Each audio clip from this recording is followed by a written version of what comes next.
Buenos días, queridos hermanos y hermanas. Una alegría volver a estar con vosotros, como en cada ocasión que hemos podido acompañaros. Así que agradezco mucho, muy agradecidos a Eliane y Anita por su invitación para estar aquí hoy en este día.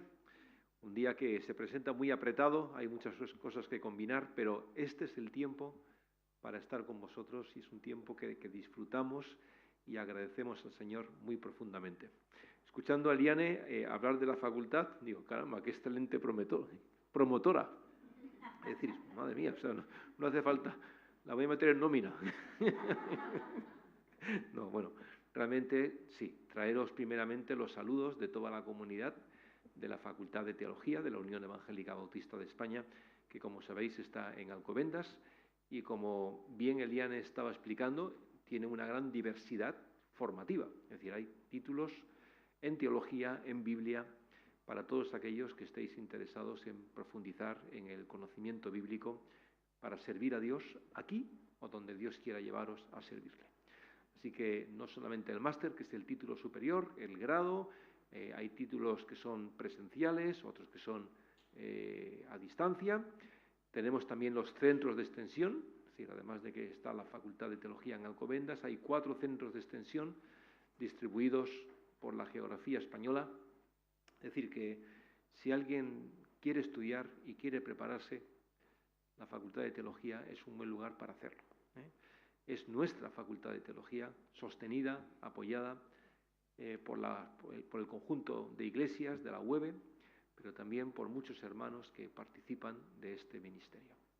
Así que, Eliane, gracias por haber tenido este gesto, también hablando de nuestra Facultad de Teología. También quiero decir que nos hubiera gustado haber estado con vosotros un poco antes, cuando se produjo el reconocimiento pastoral a Anita. Estaba previsto estar aquí, pero cuestiones de salud pues no lo permitieron, pero aquí estamos.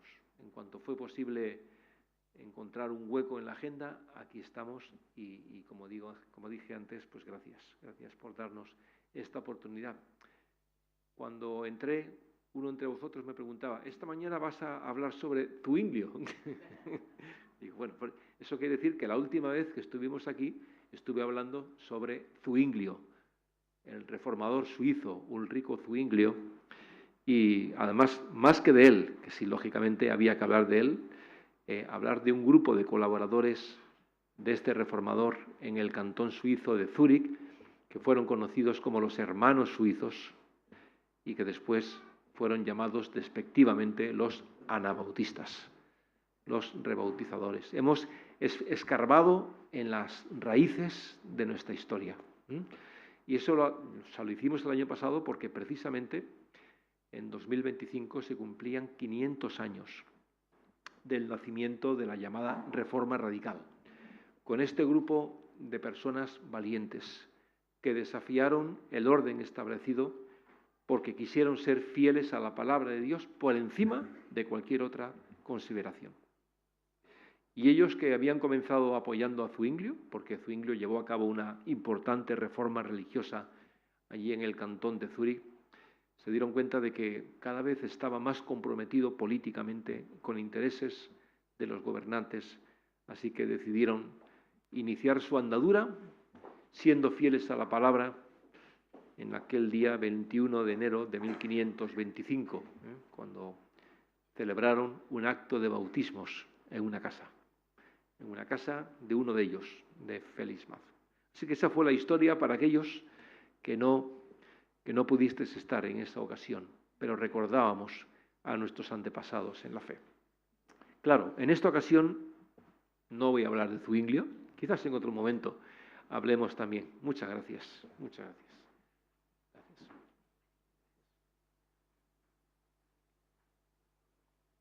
Esto es un vaso en condiciones, vamos. Es decir, en otra ocasión podemos hablar sobre la Reforma protestante o la Reforma en España, pero en esta mañana, con la ayuda del Señor, quiero hablaros de otro personaje y de otro acontecimiento histórico, pero no de la Reforma, no hace 500 años, sino hace 2500 años. Quisiera hablaros del profeta Ageo. ¿Sabéis quién fue el profeta Ageo? ¿Recordamos quién fue el profeta Ageo? ¿Alguien puede decirme algo de Ageo? Aparte de que es uno de los libros de la Biblia, o sea, las profecías de este hombre están recogidas en el Antiguo Testamento, es uno de los llamados profetas menores. No porque para Dios haya profetas mayores y menores, todos fueron mensajeros de Dios, simplemente que su ministerio fue más corto que el de otros. Si comparamos a Ageo pues, con personas como Isaías o Jeremías o Ezequiel o Daniel, los grandes profetas mayores, pues parece que queda un poquito inadvertido, pero ya veréis que Ageo tuvo un papel muy destacado en un momento importante y necesario en la historia de Israel. Pero vamos para esto a abrir primeramente nuestras Biblias, y lo vamos a hacer en el libro de Ageo, como dije, en el Antiguo Testamento, casi al final del Antiguo Testamento, en el capítulo 2, donde leeremos los versículos 1 al 9.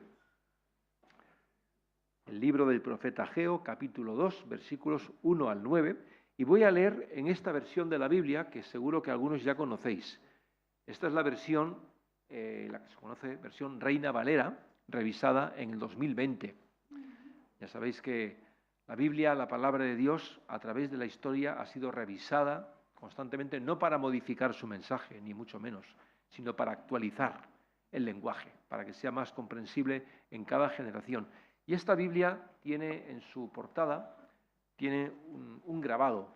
Es el grabado que apareció en la primera Biblia traducida al castellano, la que llamamos la Biblia del Oso, en 1563, que fue traducida del latín al castellano por Casiodoro de Reina, un monje convertido a Jesucristo, un monje del monasterio de Isidoro del Campo, en Santiponce, Sevilla. Así que cuando veáis este grabado, recordamos a Casiodoro de Reina y la revisión que hizo en el año, voy a asegurarme bien, 1569. Fijaros que a mí también de vez en cuando se me escapan detalles con las fechas, cosa que no entiendo, pero me pasa. Bueno, el libro de Ageo, capítulo 2, dice así: en el mes séptimo, a los 21 días del mes, llegó esta palabra del Señor por medio del profeta Ageo. Habla ahora a Zorobabel, hijo de Salatiel, gobernador de Judea, y a Josué, hijo de Josadac, el sumo sacerdote, y al resto del pueblo, y diles: ¿queda alguien entre vosotros que haya visto este templo en su antiguo esplendor? ¿Cómo lo veis ahora? ¿No os parece que no vale nada? Pues ahora, Zorobabel, anímate, dice el Señor. Anímate tú también, sumo sacerdote Josué, hijo de Josadac. Cobrad ánimo, pueblo todo de la tierra, dice el Señor, y trabajad, porque yo estoy con vosotros, dice el Señor de los ejércitos.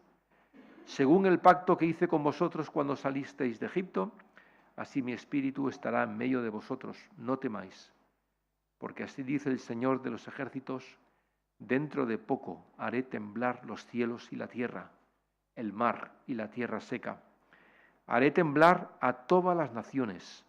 Vendrá el deseado de todas las naciones y llenaré de gloria este templo, ha dicho el Señor de los ejércitos. Mía es la plata y mío es el oro, dice el Señor de los ejércitos. La gloria de este segundo templo será mayor que la del primero, ha dicho el Señor de los ejércitos, y daré paz en este lugar, dice el Señor de los ejércitos. Oremos al Señor una vez más. Señor, queremos proclamar tu nombre en este tiempo de adoración. Este culto que te estamos ofreciendo no tiene sentido si tú no estás en medio de nosotros. Pero por la fe y por el testimonio del Espíritu Santo, creemos que tú estás aquí, Señor, en este lugar, recibiendo nuestra adoración, al igual que lo estás en todo lugar sobre la faz de la tierra, donde tu nombre es proclamado en este día. Gracias porque hoy es día de alabanza, de adoración, de descanso. Es día también de salvación, es día de exhortación, es día de meditar en tu palabra y de ofrecerte a través de las formas que tenemos, ofrecerte, Señor, nuestras vidas, decirte que estamos aquí para tu disposición, que tuyos somos, ovejas de tu prado, Señor, el pastor que nos pastorea. Gracias por esta congregación querida, amada aquí en Talavera. Gracias, Señor, por quienes la presiden. Gracias por Eliane, por Anita, Señor, y por todos los hermanos y hermanas que sirven en la congregación, contribuyendo al testimonio de Jesucristo en esta ciudad de Talavera. Y gracias por todos aquellos que conforme a tu propósito son llamados a formar parte de esta iglesia, Señor. Gracias porque cada vez que venimos vemos caras nuevas y esto refleja que tú sigues obrando en medio de los tiempos y en tiempos de tanto materialismo y tanta indiferencia religiosa sigue habiendo pueblo tuyo, Señor, personas que responden a tu llamamiento y que pasan a formar parte de esta iglesia, Señor, y de otras iglesias en otros lugares, porque tu reino sigue avanzando. Y por eso también en esta mañana que tu palabra sirva precisamente para afirmarnos en esta vocación, afirmarnos en el seguimiento de Jesús, a seguir edificando en esta ciudad, para que este pueblo, Señor, esta población sepa que Jesús es el Rey, es el Señor, es el Salvador, y que nosotros somos ovejas de su prado, pero que hay otros que todavía no pertenecen a este redil y el Señor está atrayéndolos. Gracias porque tú sigas haciendo esta obra y que tu palabra pues, pueda en esta mañana pues, exhortarnos y animarnos. En el nombre de Cristo Jesús. Amén. La última vez que estuvimos aquí había un culto dominical. Y esta vez hemos venido y hay 2 cultos. Esto quiere decir que algo está ocurriendo, ¿verdad? Algo está ocurriendo. Y ese algo no es lo que nosotros podamos hacer, es lo que Dios está haciendo. Dios está haciendo en esta ciudad, trayendo a personas de un sitio y de otro, a formar una familia en el Señor y para juntos dar testimonio de Jesucristo en medio de esta ciudad que es importante.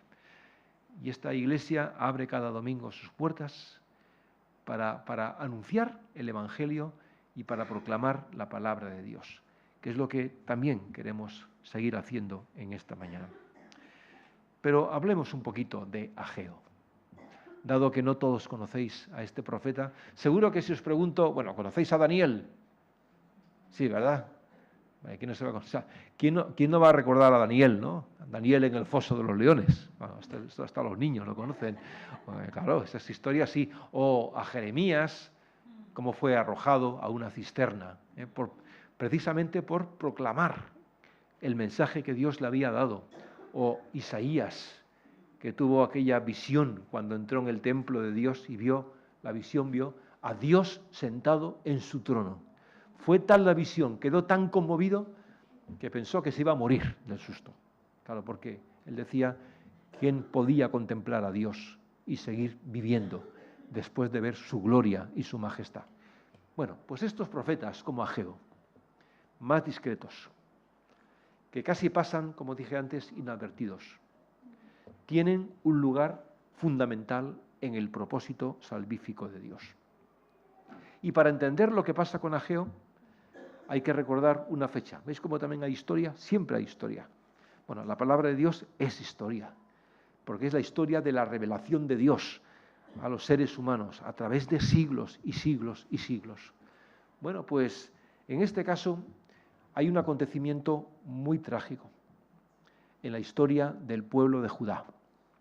Hablo de Judá porque siglos antes de que lo que estoy contando hubiese ocurrido, lo que era el pueblo de Israel, los israelitas, se habían dividido entre 2 reinos. El reino del norte, llamado Israel, que tenía la capital en Samaria, y el reino del sur, Judá, que tenía la capital en Jerusalén. Pero en el siglo VIII antes de Cristo, en el año 722 antes de Cristo, uno de los poderosos imperios del mundo antiguo, los asirios, rodearon, asolaron, sitiaron y derribaron el reino del norte y llevaron a todos los habitantes del reino del norte al exilio y los esparcieron por diferentes naciones que formaban parte de ese imperio. Mientras esto ocurría, en el reino del norte, el reino del sur, Judá, permanecía más o menos tranquilo. Los asirios intentaron hacer lo mismo con los judíos, pero no fue posible, porque cuando estaban a punto de tomar la ciudad de Jerusalén, una gran mortandad se extendió entre ellos y los asirios tuvieron que retirarse y los judíos sobrevivieron un poco más de tiempo. Un poco más de tiempo. El mismo rey asirio, Senaquerib, que estaba al frente de sus ejércitos, tuvo que dar marcha atrás, regresó a su reino, a Nínive, la capital, y mientras estaba allí adorando a su Dios que no le había dado ninguna victoria, a él, que era el rey que se comía a las naciones, vamos, las comía como patatas fritas, y tenía ante sí un reino pequeño como Judá, y no había podido con él, y ahora que estaba allí adorando a su Dios, sus propios hijos lo mataron. Ya sabéis que en esa época eso de ser parte de una dinastía real tenía más peligro. Madre mía, qué peligro que tenía eso. Bueno, que se lo digan a él. Pues así fue la situación. Bien, pues el reino del norte, los israelitas fueron esparcidos por el mundo antiguo, mientras que los judíos permanecieron en su reino y en su capital.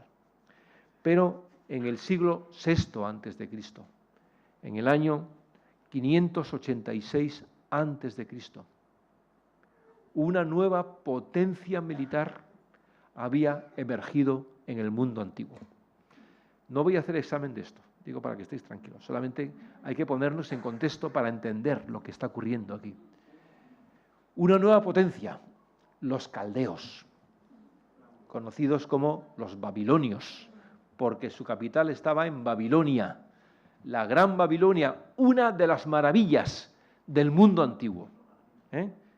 Los jardines colgantes de Babilonia, efectivamente, y sus puertas con cerámica, como aquí en Talavera, sus puertas de cerámica azul, que eran impresionantes, brillaban al sol del día.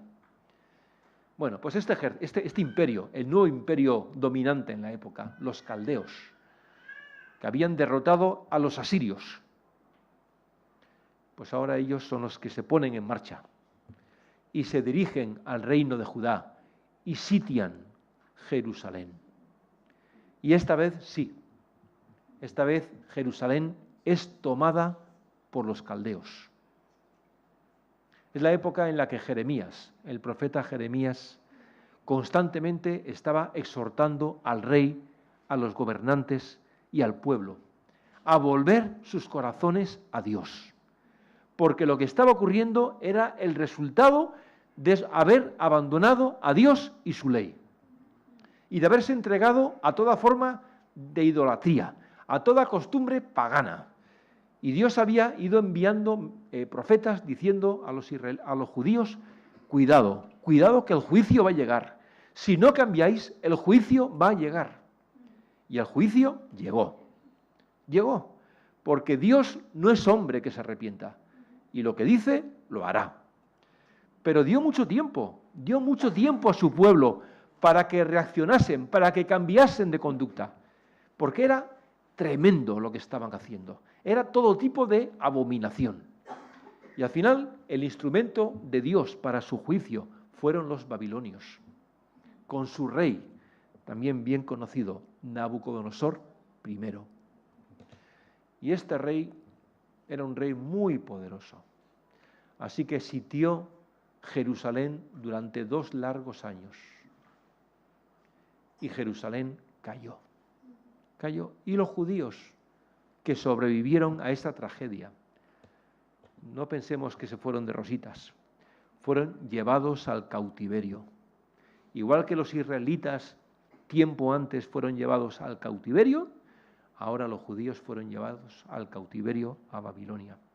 Esto ocurrió, como dije, en el año 586. Y allí permanecieron los judíos largo tiempo. El rey les permitió asentarse en Babilonia, les permitió asentarse en el reino de los caldeos, que trabajasen, que construyesen sus casas, que fundasen sus familias, incluso les permitió tener sus cultos. Ya no había templo, ¿verdad? El magnífico templo de Jerusalén que había construido el rey Salomón, que era otra de las maravillas del mundo antiguo, había sido completamente destruido por los caldeos. Completamente. Así que ahora los caldeos, ¿dónde se reunían?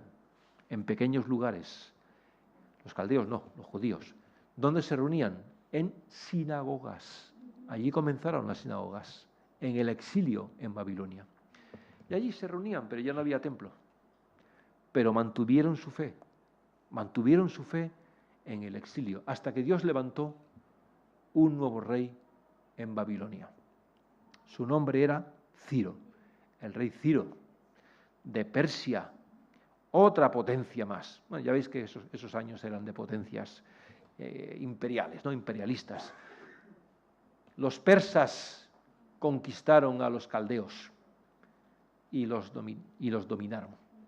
Así que ahora el reino de Babilonia ahora pertenecía a los persas, y el rey Ciro, que era un rey pagano, Nabucodonosor, Ciro, Darío, todos estos reyes que aparecieron en escena no eran adoradores del Dios verdadero. Adoraban a todo tipo de dioses. Y los cultos que se daban a esos dioses eran auténticas, era una barbaridad lo que se hacía.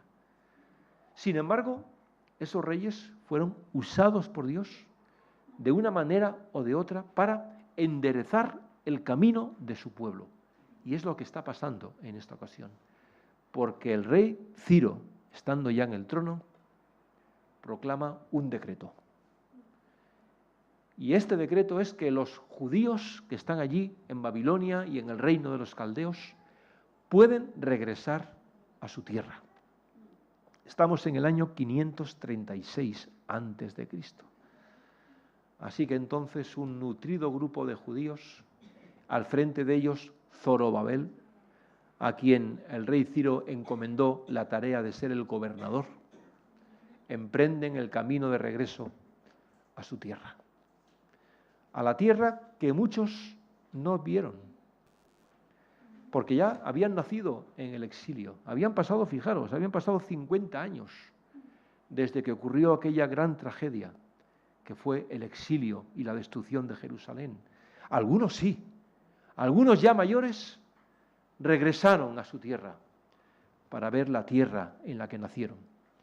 Pero para muchos de ellos esto era algo totalmente nuevo. Y llegaron allí a Jerusalén y comenzaron la obra de reedificación. Muy difícil, ¿verdad?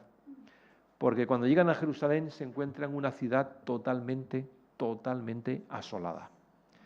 No solamente el templo había sido destruido y prendido fuego, las murallas habían caído, las casas estaban derribadas, los campos, muchos estaban abandonados.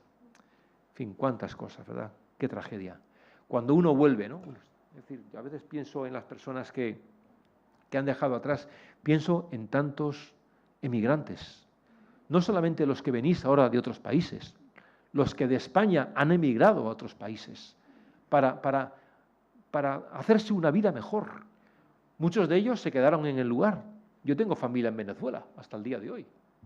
Allí tengo primos, primas allí en Venezuela. Se quedaron. Encontraron un país acogedor para vivir, pero otros regresaron. Y cuando regresan de la inmigración, pues no siempre se encuentran lo que pensaban que iban a encontrarse, ¿verdad? A veces vuelven a la casa de sus padres, la casa está abandonada y los campos, ya no hay nada, ¿no? O sea, es muy difícil volver a empezar. Bueno, pues esto le pasó a aquellos judíos. Pero empezaron una obra de reconstrucción. ¿Y sabéis lo primero que hicieron? Al poco de llegar. Desalojaron de escombros el lugar donde el templo había existido. Quitaron los escombros y edificaron un altar a Dios. En el lugar donde había estado el templo de Jerusalén, quitaron los escombros y edificaron un altar a Dios. donde ofrecerle culto. Nada tenía que ver aquello con lo que había sido el pasado, ¿no? Madre mía. Si algunos habían conocido el templo de Jerusalén que había construido Salomón, aquello no tenía ni color. Pero bueno, era un lugar donde al menos podían retomar el culto al Señor. Pero llegarían las dificultades. Así que entonces aquella obra que empezó sería abandonada. Y ahí entra en juego Ageo. ¿De dónde viene Ageo? Algunos dicen pudo ser alguno de aquellos retornados, aquellos que regresaron desde Babilonia a Jerusalén. Alguno de los cautivos que en el año 586 habían sido llevados hasta Babilonia por Nabucodonosor. Si fue así, Ageo sería casi un niño. Y ahora, 50 años después, podía regresar de nuevo a su tierra, si es que fue así. Porque esto nos hace pensar que si Ageo fue una de las personas que había vivido antes en Judá, y ahora regresaba de nuevo, ¿qué edad tendría este hombre? Como mínimo 50 años, pero seguramente más, evidentemente. Pero lo cierto es que volvió. Y uno pensaría, ¿y una persona ya tan mayor? ¿Qué puede hacer? ¿Alguien con 50 y tantos años o más? ¿Qué puede hacer? Porque vivimos en una cultura donde se piensa que los jubilados están. Entonces, que estén bien, que tengan todas sus necesidades, pero que no pueden aportar mucho más. Ya han trabajado mucho. Ahora que vivan, que descansen, que viajen y se lo pasen bien, pero que no den problemas. Eso es un poco lo que piensa la sociedad hoy en día. Pues Ageo no es de estos. Sea que fuese anciano o no, lo cierto es que él regresó. Volvió, junto con aquel grupo de personas, en el año 536. Pero ¿sabéis? Hasta el año 520 a.C., Ageo no comienza su ministerio. ¿Qué ha pasado aquí? ¿Por qué Dios llama a Ageo y a su familia posiblemente a regresar a la tierra de sus padres? Y pasan ahí 16 años sin que nada se sepa de Ageo. Pero ¿no era un profeta de Dios? ¿No era un profeta de Dios? Bueno, parece que todavía no. Cuando regresó a Jerusalén, era uno como los demás, seguramente con la misma ilusión de reedificar su casa, labrar sus campos, seguramente. Pero de repente, en el año 520, Ageo entra en escena. Gracias, estáis pasando ahí, ¿no? Muchas gracias. Entra en escena. 16 años que parecerían baldíos. ¿Qué tiempo perdido? Pero si Ageo era un profeta que se expresaba de maravilla, hablaba muy bien. ¿Por qué Dios no le sacó más provecho? Porque los caminos de Dios no son nuestros caminos. Y nosotros pensamos de una manera, pero la mente de Dios es la mente de Dios. Y Él sabe hacer bien las cosas en su tiempo. A veces pensamos, Señor, es que no me tienes en cuenta, estoy aquí, estoy desaprovechado. Esto a veces escucho mucho esto, ¿no? Estoy en mi iglesia, estoy desaprovechado porque valgo tanto, tengo tantos dones, tantas cualidades, y no cuentan conmigo, suficientemente al menos. Eso lo dicen muchos creyentes. Y hay que decirle, mira, espera el tiempo de Dios. Todo tiene su tiempo. Esto no quiere decir que estemos cruzados de brazos. Desde el momento en que pasamos a formar parte de la familia del Señor, todos tenemos nuestro lugar en la iglesia, porque somos piedras vivas que Dios está colocando una sobre otra para edificar su iglesia con piedras vivas. O sea que todos tenemos nuestro lugar. Pero algunos queremos ser más protagonistas. Pero Ageo, sin embargo, permaneció en la sombra. Y como digo, de repente, este hombre se levanta con un mensaje. Un mensaje de parte de Dios para los retornados del exilio y para el rey, mejor dicho, para el gobernador y para los gobernantes. No, rey, ya no había rey. ¿Sabéis cuánto tiempo duró el ministerio de Ageo? 4 meses. Uno dice, o sea, Dios lo trae desde Babilonia hasta Jerusalén, que hay un largo camino. 16 años en los que está off, no se sabe nada de él. Y cuando por fin comienza su ministerio, 4 meses. Pues esto no, a ver, si hacemos cuentas, esto no sale muy rentable. Pero ¿qué 4 meses más bien aprovechados? Esto nos habla del ministerio cristiano, pensamos en hombres y mujeres de Dios. O sea, que Dios ha escogido para sí, para apacentar su grey. Esta es una parte de la grey de Dios. ¿Y cuánto queremos a nuestros pastores y pastoras? Algunos están largo tiempo. Eliane lleva aquí ya mucho tiempo, ¿verdad, Eliane? Anita lleva menos, pero también lleva tiempo.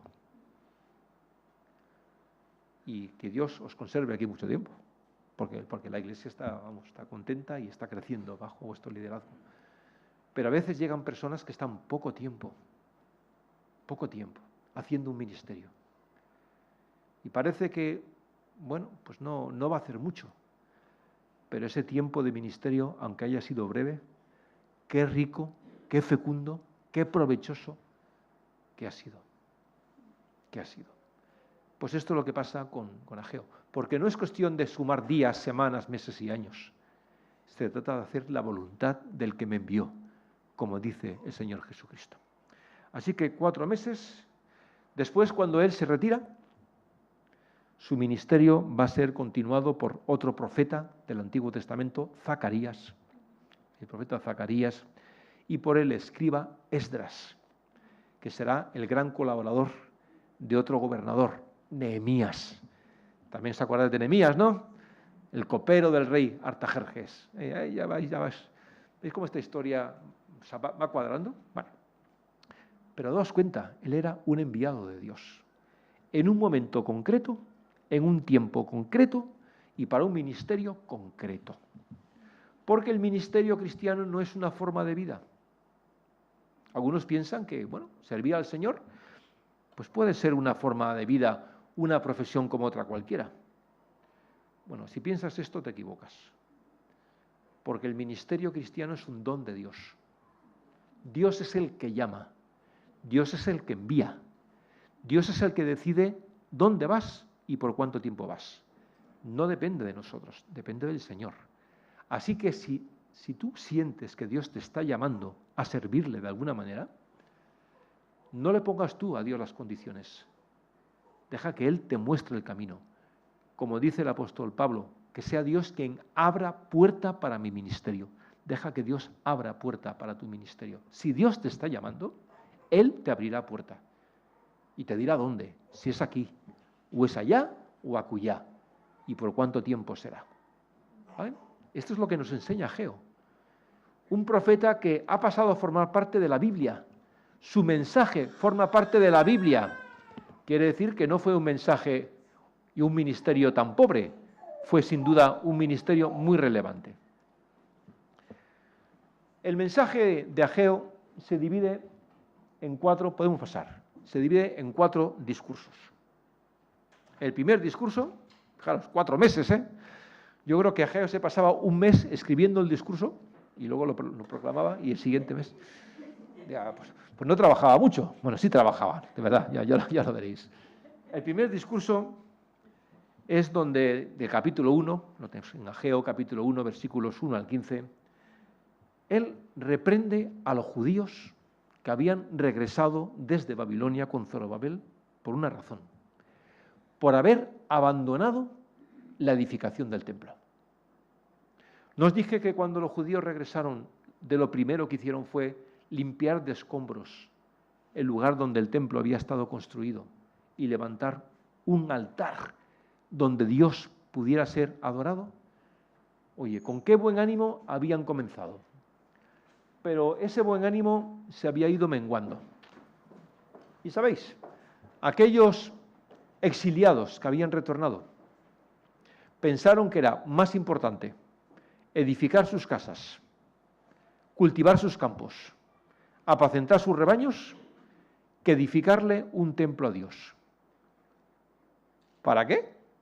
O sea, estaban mucho más interesados en tener una casa muy cómoda, donde no faltase ningún tipo de comodidad, lo que se llamaba entonces casas artesonadas, es decir, esas casas que tenían vigas de madera grabadas, labradas, eso era un signo de distinción, ¿eh? Es decir, no solamente una casita con 4 piedras y un tejado, no, una casa como Dios manda, artesonada, aire acondicionado, bueno, no había aire acondicionado, había la ventana, es decir, que no falte de nada. Bueno, está bien, o sea, a ver, Dios no nos dice que no podamos vivir cómodamente. O sea, precisamente lo que nos exhorta la palabra de Dios es que disfrutemos del fruto de nuestro trabajo. O sea, que trabajamos y trabajamos cabalmente, disciplinadamente, honradamente, y que disfrutemos del fruto del trabajo. Todos tenemos, gracias a Dios, nuestro trabajo, y si no, que Dios nos lo dé pronto. Porque el trabajo no es una carga, no es una maldición, es un don de Dios también. Así que entonces, bueno, el problema no estaba ahí. El problema es que todo estaba ahí. En tener comodidades y vivir bien se había convertido en el objetivo de la vida de muchas personas en ese tiempo. De muchos de esos judíos que habían regresado a su tierra por la misericordia de Dios. Por la misericordia de Dios, que pronto se habían olvidado de Dios. Y pensaban en sí mismos. Y Dios no les dice por su profeta, oye, no hagáis una buena casa. No les dice eso. Dice, pero ¿por qué tenéis una buena casa y mi casa está abandonada? Porque habéis comenzado a edificar y en cuanto habéis podido, os habéis cansado y os habéis entregado a ahorrar, a ganar mucho, a tener buena ropa, buena casa, y sin embargo mi casa está abandonada. Así que el primer discurso de Ageo es este. ¿Qué pasa? ¿Dónde están las prioridades? Porque os digo algo, queridos hermanos, o sea, a los cristianos nos gusta vivir bien como a los demás. O sea, esa idea de que el cristiano tiene que vivir siempre en penitencia, sufriendo, con carencias, eso no es así. Ni tanto, ni tampoco. No esas teologías de la prosperidad donde dice que todo será abundancia, no. Si la palabra de Dios es equilibrada. Es equilibrada. Y si trabajamos y hacemos las cosas bien, pues podemos tener una vida digna, que es a la que aspiramos todos los seres humanos. Y eso es bueno. Pero, evidentemente, aquí hay algo que no estaba funcionando. Cuando el vivir bien se convierte en el objetivo de una persona, esto se llama materialismo. Y los cristianos se supone que no somos materialistas, ¿verdad? Disfrutamos de las buenas cosas de la vida, pero el centro de la vida tiene que ser el Señor Jesucristo. Y si no es así, lo demás no puede ir bien. Cuando vemos a tantas personas alrededor afanadas, que su afán es eso, ¿no? Tener de todo, que no falte nada, tener buen coche, buena casa, segunda residencia si puedo, vacaciones, comer bien, ir al restaurante, eso está muy bonito. Pero muchos viven para esto, viven solo para esto, porque Dios no ocupa ningún lugar en sus vidas. Pero no puede ser así con nosotros. La vida digna es un don de Dios, pero Dios tiene que ser el primero. Cristo tiene que ser el primero en mi vida y en mi hogar. Y eso es lo que no estaban haciendo aquellos judíos que habían sido bendecidos con la generosidad de Dios. Perdón, no, adelante no, tengo que acabar a 1 hora. Acabaré. El segundo discurso lo encontramos en el texto que hemos leído, Ageo 2, versículos 1 al 9. ¿Sabéis cuál es el discurso de Ageo en este momento? Aquellos exiliados que habían regresado, aquellos retornados que habían conocido el templo de Salomón y ahora veían aquello, claro, porque habían comenzado a reconstruir el templo, ¿no? Habían puesto el altar y habían empezado a hacer algo más. Y aquellos pensaban, ¿pero qué es esto? O sea, hemos conocido un templo grandioso, hermoso, que era de admiración, y ahora estamos aquí construyendo, como quien dice, vamos, un chamizo. Que no era un chamizo, pero sin duda no tenía ni mucho menos lo que estaban haciendo el esplendor y la riqueza y la grandeza que tuvo el templo anterior. No lo tenía. Claro, porque las circunstancias eran diferentes, eran mucho más pobres. Y entonces pues no podían edificar un templo a Dios tan hermoso como el que hizo Salomón, donde gastó una fortuna en hacerlo. Así que comparaban ambos templos y se entristecían. Edificaban con tristeza, porque decían, vaya birria que tenemos de templo, vaya birria, cuando Dios merecería algo mejor. Así que Ageo les dice, mirad, no se trata del continente, sino del contenido. Se trata de que el deseado de todas las naciones, o sea, un título que se da a Dios, esté en este lugar. Esa es la clave. Y sabéis, queridos hermanos, nuestro local en Talavera es un local digno, sencillito, pero digno, cómodo, calentito, al menos ahora. En verano más, ¿vale? O sea, lo es. Nada que ver con los templos grandiosos que nos rodean. Esta ciudad tiene grandes y hermosos templos, muy buenos, sin duda alguna, que hablan de historia. Cada piedra habla de historia. Pero mirad, no se trata de grandezas o de tamaños. Se trata de esto, de que el deseado esté en este lugar, que la presencia de Dios esté en este lugar. Y esto es lo que hace que nosotros seamos lo que seamos.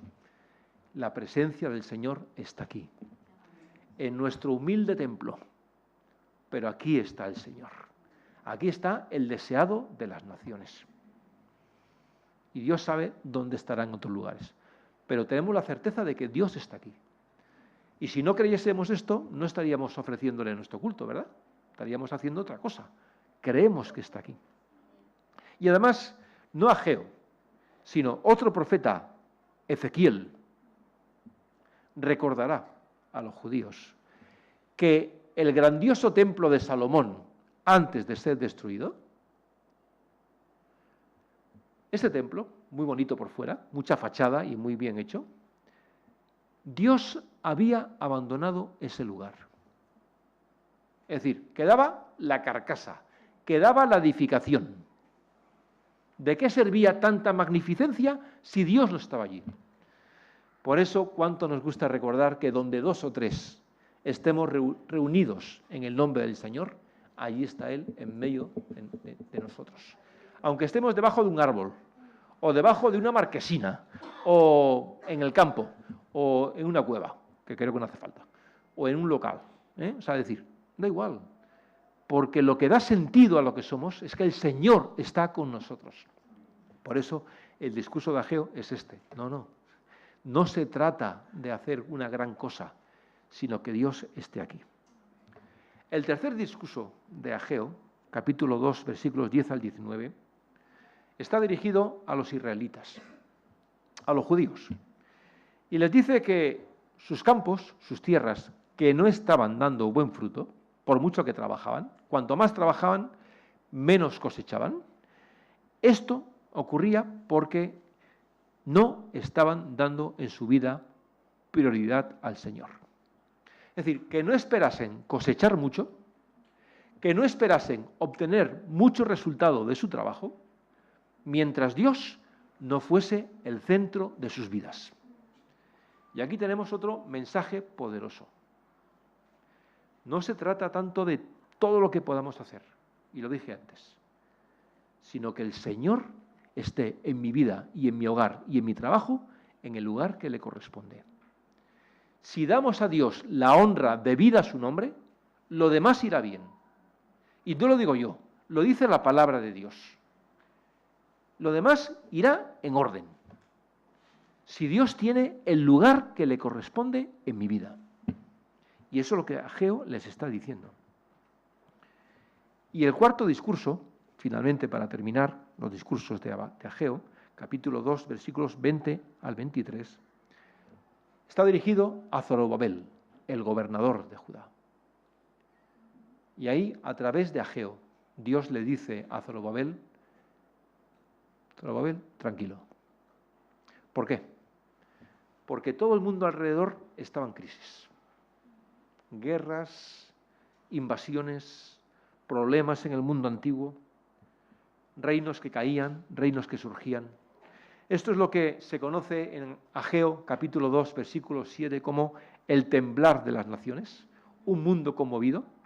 ¿Esto no nos recuerda un poco al tiempo presente? Que vivimos en un mundo conmovido, que hay un temblar de las naciones. Es que el ser humano sigue siendo hoy igual que antes. O sea, somos iguales. Ese temblar de las naciones también ocurre hoy. Y Dios le dice a Zorobabel, el gobernante, no tengas miedo. Yo soy Señor de la historia. Y esto hay que recordarlo. Cuando vemos y escuchamos tantas cosas que ocurren en tantos países, situaciones que hace 4 días no existían y hoy ha cambiado todo, eso es el temblar de las naciones. Y cuando pensamos y vivimos en incertidumbre, recordemos que Dios es Señor de la historia.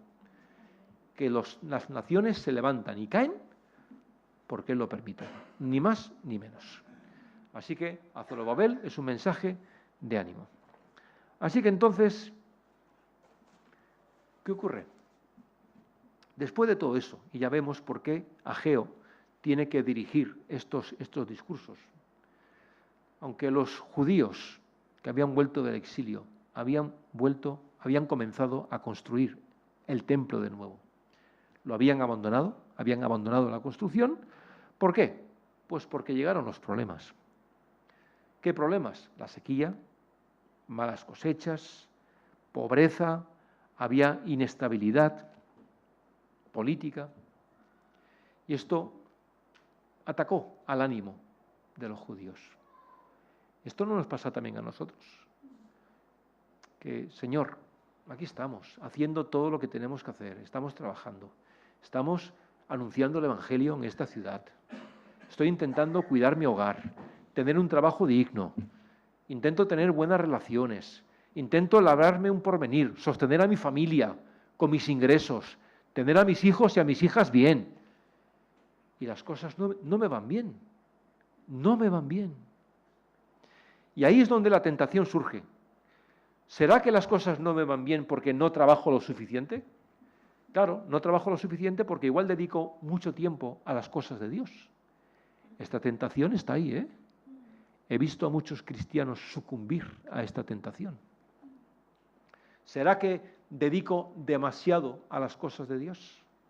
No, lo voy a concentrar en mis necesidades. Bueno, y el resultado es que nada bueno estaba ocurriendo. Trabajaban mucho y no ganaban suficiente. Labraban y sembraban malas cosechas. Y así. Y se preguntaban, pero Dios, ¿por qué permites esto? Ahí está Ageo, para recordarles que si eso ocurre es porque no están dando a Dios el lugar que le corresponde. Y de este estado de cosas, hasta Zorobabel, el gobernador, y el líder religioso, que era el sumo sacerdote Josué, hasta ellos estaban afectados en su ánimo.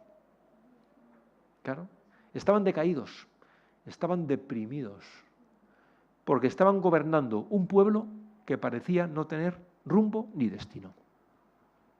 Por eso Ageo, en nombre de Dios, habla a Zorobabel y le dice, anímate, esfuérzate, adelante.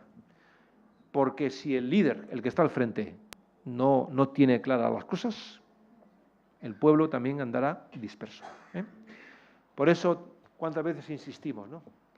Que aquellos a los cuales el Señor, por su gracia, nos ha puesto en lugares más públicos y visibles, no que seamos más que nadie, que estamos en lugares más visibles, pedimos a Dios cada día que nos sostenga con su gracia para transmitir confianza a nuestro pueblo. De verdad. Que aquello que os decimos y os predicamos y todo lo que hacemos lo afirmemos con el ejemplo, con el testimonio, con el trabajo y con la confianza en Dios. Porque si no es así, si el que toca la trompeta tiene un sonido indeciso, ¿qué pasará? Que el pueblo no va a responder. Por eso. Así que entonces, ¿por dónde va a pasar este proceso de restauración espiritual? Porque la cuestión era una restauración espiritual. Ageo lo tenía muy claro. Lo prioritario en ese momento de la historia era reedificar el templo. Los judíos no podían seguir sin un templo. ¿Por qué no podían seguir? Pero si llevaban 50 años sin un templo y se las habían arreglado bien, ¿verdad? ¿Que no había templo? Pues las sinagogas. Ya está. Con eso habían funcionado allí en Babilonia. ¿Por qué era tan importante ahora? Ahora que los judíos habían aprendido a dar culto a Dios sin un templo. Bueno, pues esto lo tiene muy en cuenta Ageo. Y lo dice en su mensaje. Mirad, el pueblo de Israel, desde que Dios lo escogió como su pueblo, siempre tuvo un símbolo de la presencia de Dios en medio de ese pueblo. Siempre hubo un símbolo. ¿Recordáis cuál era el símbolo? ¿El qué? El tabernáculo. ¿Y qué había en el tabernáculo? El arca de la alianza. Exactamente. El arca de la alianza, el tabernáculo que la cubría. Era el símbolo de la presencia de Dios. Desde el mismísimo momento en que Dios hizo de esos hebreos su pueblo escogido y les dio un nombre, Israel. Claro, los judíos siempre habían vivido esta realidad. Siempre había habido un lugar. Estuvo el arca de la alianza, con las tablas de la ley de Moisés dentro de ella, el tabernáculo. Después estuvo un santuario en Silo. Luego el rey David quiso construir un templo en Jerusalén y Dios le dijo, tú no, lo hará tu hijo Salomón. Salomón hizo el gran templo. Siempre había habido un símbolo de la presencia de Dios en medio de su pueblo. Y Ageo lo sabía. Su pueblo necesitaba un signo visible de que Dios estaba en medio de su pueblo. Y también había otra razón. No todos los judíos habían vuelto de Babilonia a Jerusalén. Muchos habían quedado en Babilonia. Por la razón que sea. Porque no habían podido emigrar, ya estaban establecidos, lo que sea. Pero muchos de estos judíos, cuando ofrecían su culto a Dios, lo hacían mirando a Jerusalén. Hasta el día de hoy. ¿Recordáis al profeta Daniel? Cuando aquellos enemigos le arrancan al rey, le arrancan un compromiso, ¿verdad? Al rey caldeo, le arrancan un compromiso de cualquiera que adore a otro Dios, que no sea los nuestros, que sea ejecutado. Y Daniel, cuando sabe esto, abre las ventanas de su cuarto y públicamente adora a Dios mirando a Jerusalén. Esta era la cuestión. Había judíos piadosos que necesitaban mirar hacia un lugar para poder seguir ofreciendo a Dios su adoración. Esto es para nosotros también, ¿no? Cuando hemos llegado a una ciudad o a un lugar donde no había una iglesia, nos ha faltado esto, ¿verdad? Aquí, gracias a Dios, muchos que habéis venido de otros sitios habéis encontrado una iglesia. Es una familia, esta es la familia en la fe. Pero a veces hay creyentes que han llegado a sitios donde no había nada. Y hay un vacío, ¿verdad? Hay un vacío. No hay un lugar de reunión. Claro que los verdaderos adoradores adoraremos a Dios en espíritu y en verdad. No necesitamos un lugar físico. Pero cuando lo hay, qué bendición, ¿verdad?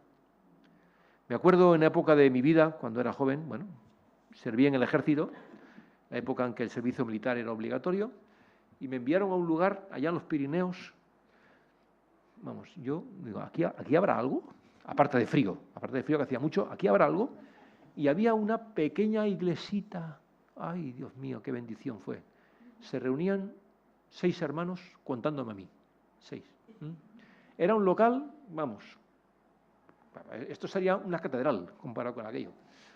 Una estufita de hierro en medio alimentada con leña, porque hacía un frío que, vamos, se te congelaba hasta el agua de los ojos. Estabas ahí y allí nos reuníamos el domingo. No había pastor, no había nadie. Había alguien que llevaba el culto, un texto bíblico, un pequeño comentario. ¿Vale? Pero qué bendición fue para mi vida. Y todos necesitamos tener algo así, ¿verdad? Ese contacto con la familia en la fe. Así que, bueno, por eso era importante que hubiese un lugar, para que unos se reuniesen y para que otros, aunque no estuviesen reunidos, mirasen a ese lugar. Así que Ageo, como profeta, cumplió con su labor. No solamente pronunció sus discursos en nombre de Dios, sino que animó a los retornados del exilio, les animó a seguir reconstruyendo el templo de Dios, los alentó. No solamente les dijo, ¡hala, adelante, a reconstruir! Cuando estaban construyendo, estuvo a su lado, animándoles, alentándoles. Y construyendo exactamente. O sea, quiere decir que esos años en los que de ajenos, igual estaba preparándose para poder después también trabajar. O sea, que construyó con ellos también. No solo les mandó reconstruir. Ahí tenemos el carácter de un buen líder. Ahora, ve tú y haz aquello. ¿Y tú qué haces? Debemos ser los primeros en dar ejemplo de lo que pedimos a los demás. Así que les prometió que Dios renovaría sus promesas con ellos, alimentó su esperanza y llevó a su pueblo a cumplir con los propósitos de Dios. Como dije, y ya termino, los cristianos, a diferencia de aquellos judíos de tiempos tan antiguos, no necesitamos un templo, ¿verdad?, para adorar a Dios. No necesitamos un espacio físico, aunque es una bendición. Y no lo necesitamos por lo que el apóstol Pablo bien recordó en Hechos capítulo 17, versículos 24 y 25, cuando estaba en Atenas, hablando allí en el Areópago. El Areópago, un gran edificio de la cultura griega, donde los dioses eran adorados. Les dice así el apóstol Pablo, el Dios que hizo el mundo y todas las cosas que en él hay, siendo Señor del cielo y de la tierra, no habita en templos hechos por manos humanas, ni es honrado por manos de hombres, como si necesitase de algo. No tenemos nuestros lugares de culto porque Dios los necesite, sino porque nosotros los necesitamos, que quede claro. ¿Vale? Es decir, que no los tenemos porque Dios necesite algo grande para Él. Porque a Dios le adoramos en espíritu y en verdad. Pero lo que hace de nuestros lugares de culto, de nuestras iglesias, un lugar necesario, es que la presencia de Dios esté ahí. Porque sabéis, queridos hermanos, si el Señor está aquí, y no tenemos ninguna duda de que el Señor está aquí, viéndonos, escuchándonos, participando de este tiempo de adoración, si el Señor está aquí, esta ciudad será bendecida. Esta ciudad será bendecida. Donde creyentes se reúnan para adorar a Dios en un lugar más vistoso o menos vistoso, ese lugar, esa población será bendecida, porque hay pueblo de Dios. Por eso necesitamos abrir todos los lugares de testimonio que sea posible. Porque esto es hacer avanzar el reino de Dios. Y esto es beneficiar a nuestro pueblo. Porque si Dios nos tiene aquí, si Dios nos ha traído a cada uno de donde nos haya traído, porque todos hemos venido de algún lugar, todos hemos venido de algún lugar, es para bendecir a este pueblo, a nuestro pueblo. Por eso está aquí la iglesia del Señor. En este local y en cualquier otro que en esta ciudad esté abierto con ese mismo propósito. Ahí está el deseado. Ahí está el deseado de todas las naciones. Por eso, gracias a Dios, porque podemos reunirnos en espacios como este, en libertad, para adorar a Dios. Así pues, termino diciendo qué lecciones nos ha enseñado Ageo. Como veis, hay mucho ahí, ¿eh? Y esto solamente ha sido una pequeña aproximación. Fijaros, primeramente, el tema de las prioridades. Cuidado con no poner lo más importante en primer lugar. Aquellos judíos aprendieron tristemente, de forma triste, que el invertir, el alterar el orden de prioridades tiene malas consecuencias. Pensaron que trabajando mucho estarían mejor. Trabajando mucho y dejando las cosas de Dios. No. Cuando somos fieles con el Señor, Él es fiel con nosotros. Es el mensaje de Ageo. Si damos a Dios la honra debida a su nombre, y lo hacemos en todo, si lo hacemos en mi trabajo, o en mis estudios, o en mis relaciones, o en mi hogar, o en todo lo que haga, si Dios está en el lugar que le corresponde, lo demás irá bien. Por otra parte, Dios nos quiere bendecir. Quiere bendecir a su iglesia y quiere bendecir a esta ciudad. Por eso estamos aquí. Y cuando pasamos situaciones difíciles en la vida, que seguro que todas las pasamos, ¿eh? Si alguien dice que todo le va muy bien, pues oye, nos alegramos estupendamente por él o por ella, pero la impresión que te queda es que no todo siempre va bien. Es decir, Dios está con nosotros. Es algo que también vieron aquellos israelitas. Volvieron del exilio, pensaron que allí estaban y Dios estaba con ellos. ¿Y por qué estaba con ellos? Porque ahí estaba Ageo, recordando la palabra de Dios. Ageo, cada vez que hablaba, decía, así ha dicho el Señor. No es que así digo lo que yo he escrito o lo que he pensado. Así dice el Señor. Y con esta frase introducía sus mensajes, recordando a su pueblo que Dios estaba ahí, que Dios quiere bendecirnos, que aunque atravesemos momentos difíciles en la vida, el Señor nos sostendrá y cumplirá su promesa en nosotros. Pues hasta aquí el mensaje de la palabra. Y agradezco vuestra paciencia porque he tomado aquí. Pero hoy era el día de Ageo. Ya Zuinglio tuvo su momento. Era el día de Ageo. Pero gracias por recibir este mensaje, que Dios os siga bendiciendo. Y como aquellos antiguos judíos, sigamos reedificando la obra de Dios. Sigamos edificando esta obra que es de Dios. Que los bendiga en todo.